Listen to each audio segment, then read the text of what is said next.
Assalamualaikum warahmatullahi wabarakatuh. Kembali lagi bersama Ustadz Rizky dalam pembelajaran matematika. Untuk sekarang kita belajar tentang matematika wajib di kelas 10. Di pertemuan ke-6 sudah berlangsung ke 6 pertemuan ya.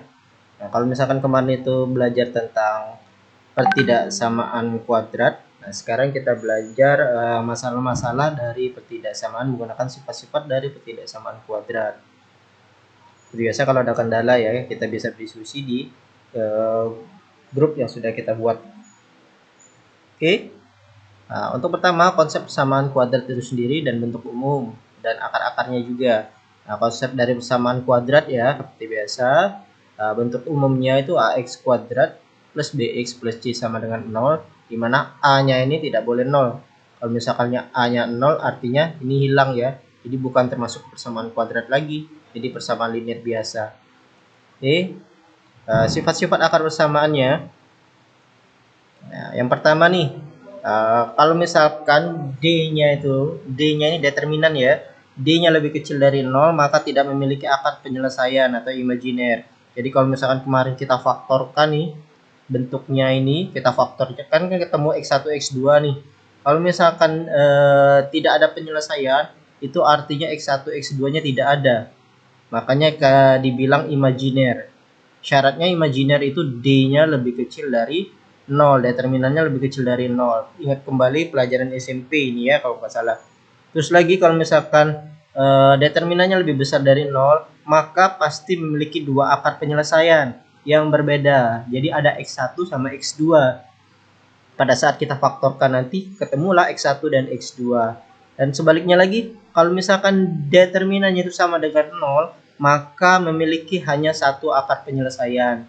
Artinya X1 itu sama saja dengan X2. Nah, ingat determinan apa? Determinan itu B kuadrat min 4A AC ya. B kuadrat ini dikurang 4 dari A dan C, perkalian A dan C. Ingat itu ya. Jadi ada 3 syarat dalam determinan. Kalau misalkan tidak memiliki akar penyelesaian imajiner, artinya D-nya lebih kecil dari 0. Kalau misalkan memiliki akar penyelesaian dan berbeda, ada X1 sama X2, itu artinya D-nya lebih besar dari 0. Kalau misalkan akarnya itu hanya 1 atau X1 itu sama dengan X2, maka determinannya sama dengan 0. Ingat 3 ini ya kuncinya ya, kalau misalkan ketemu soal nanti. Selanjutnya, hasil jumlah dan hasil kali akar persamaan kuadrat. Nah, bentuk umum yang tadi ax kuadrat plus bx plus c sama dengan 0, di mana a-nya itu tidak sama dengan 0. Nah, untuk operasi akar persamaannya ada dua nak yang kalian ketahui. Kalau x1 ditambah x2 itu sama saja min b per a hasilnya ya. Kalau misalkan akar yang pertama sama yang kedua ditambah dijumlah, itu hasilnya sama saja di persamaan ini min b per ingat lagi pelajaran SMP kemarin. Kalau misalkan akarnya itu X1 dikali X2, kedua akarnya dikali, itu hasilnya itu sama dengan C per A. Ingat ini ya. Kalau X1 ditambah X2 artinya min B per A. Kalau X1 dikali X2 sama dengan C per A. Ini juga dipakai nanti. Selanjutnya lagi, nah ini kita masuk ke intinya nih. Nah, dari yang tadi yang Ustaz jelaskan, adapun sifat dari akar persamaan kuadrat. Nah, lihat ini. Kalau di soal misalkan katanya persamaannya itu kedua akarnya real dan positif. Nah, artinya akar-akar X1 sama X2-nya positif. X1-nya positif, X2-nya positif. Artinya kalau ada penyelesaian artinya otomatis lebih besar ya. Ada X1, X2 artinya lebih besar sama dengan 0. Dan positif artinya kalau X1-nya positif, X2-nya positif, kalau dijumlahkan hasilnya apa? Otomatis juga dia nilainya positif, artinya lebih besar dari 0. Maka ditulis X1 kalau ditambahkan dengan X2 hasilnya pasti lebih besar dari 0. Kalau balikannya, kalau X1 dikali X2 itu lebih besar juga dari 0. Kalau X1-nya positif, X2-nya juga positif, itu pasti lebih besar dari 0. Contoh saja nih, X1-nya kita ketemui 4, positif gitu ya. X2-nya ketemunya 2. Jadi kalau 4 ditambah 2, 6. 6 itu kan pasti lebih besar. Kalau ini juga sama, kalau 4 dikali 2 artinya 8. 8 itu juga lebih besar dari 0. Jadi kalau X1, X2-nya positif, otomatis pakai 3 persamaan ini. Paham ya? Untuk menentukan dari sistem ketidaksamaannya. Selanjutnya, kalau kedua akarnya real, artinya ada penyelesaiannya ya, ada X1, X2, dan X1, X2-nya bernilai negatif. Maka yang pertama kalau real artinya lebih besar sama dengan 0 ya determinalnya ya tadi. Terus lagi kalau misalkan dia negatif artinya X1-nya negatif, X2-nya negatif.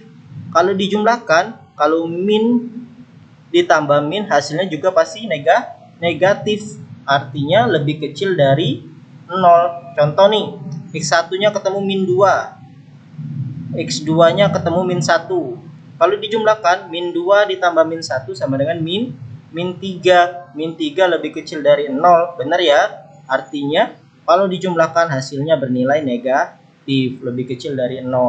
Selanjutnya, kalau misalkan dikali, X1-nya negatif, X2-nya negatif.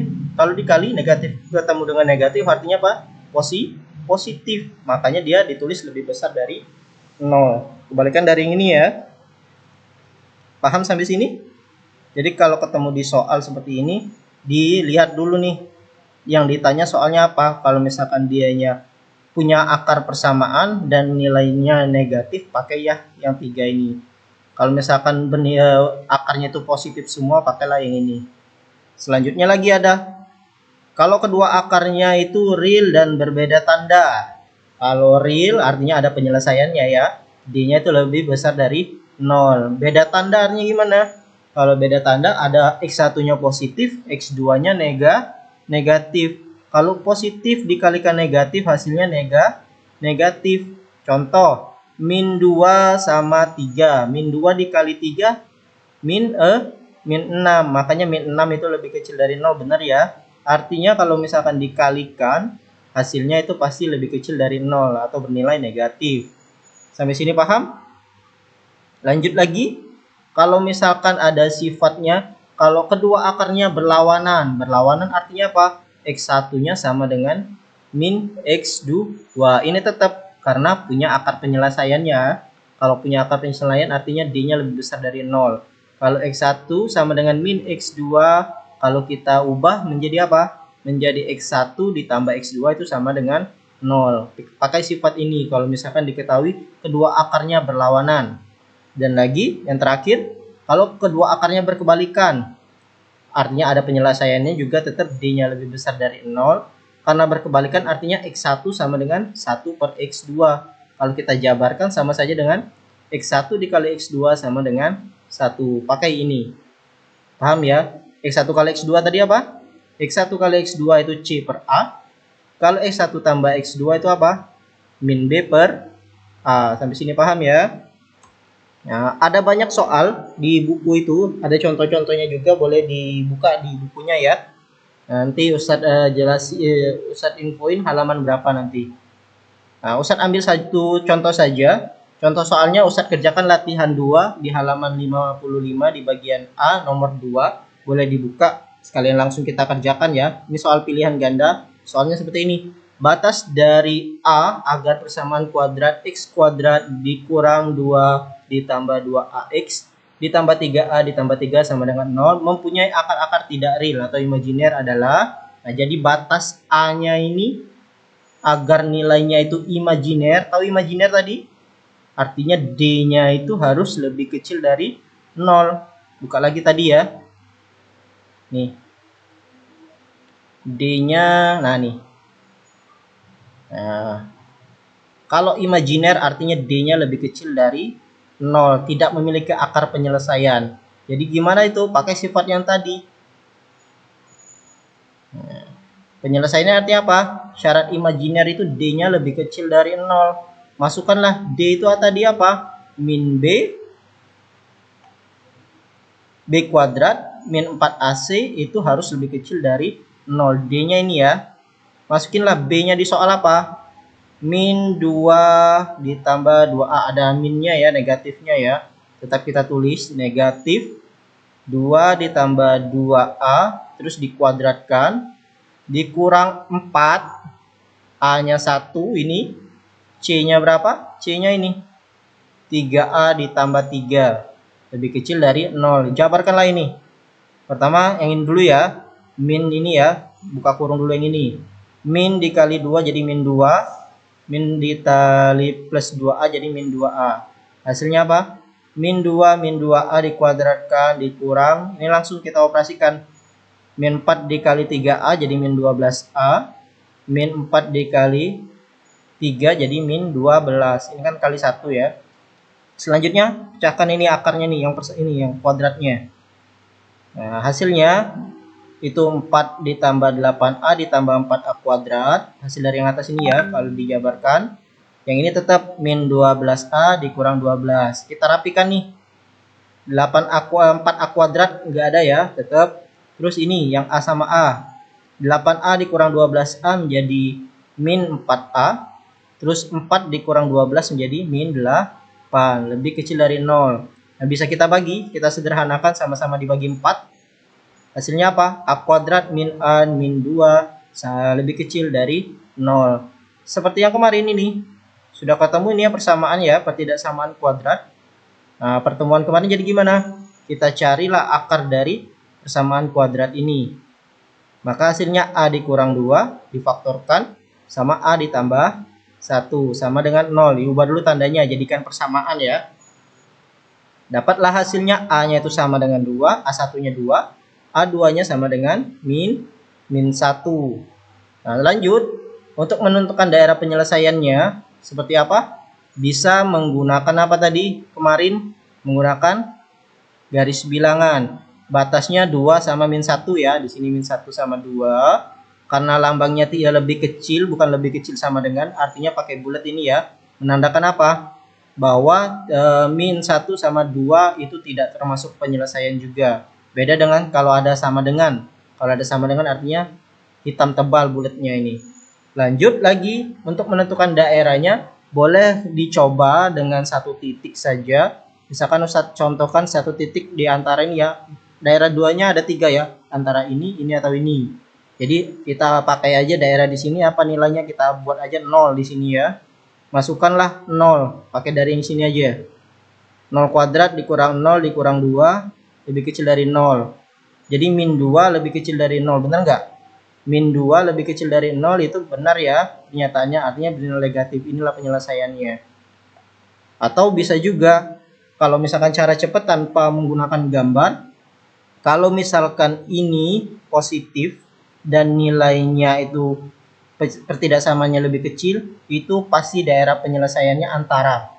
Kalau misalkan ini bernilai positif dan nilainya ini pertidaksamaannya lebih besar, artinya daerahnya itu bukan di antara tengah-tengah sini, tapi di terpisah ya, lebih besar atau lebih kecil.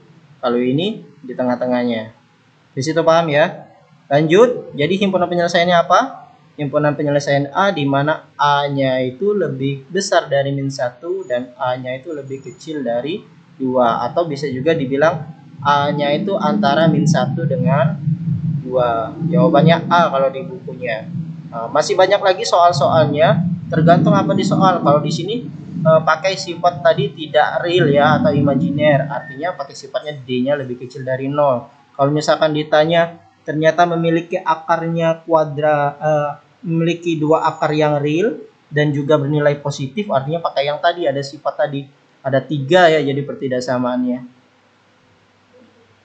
Nah, untuk pelajarannya selanjutnya coba lagi untuk buka pelajaran contoh yang di soal halaman 52 sampai 54, itu banyak contoh-contohnya ya, tipe-tipe soalnya. Intinya kalian harus tahu menentukan sifat yang mana nih di soal itu. Jadi harus dihafalkan, harus diingat kembali.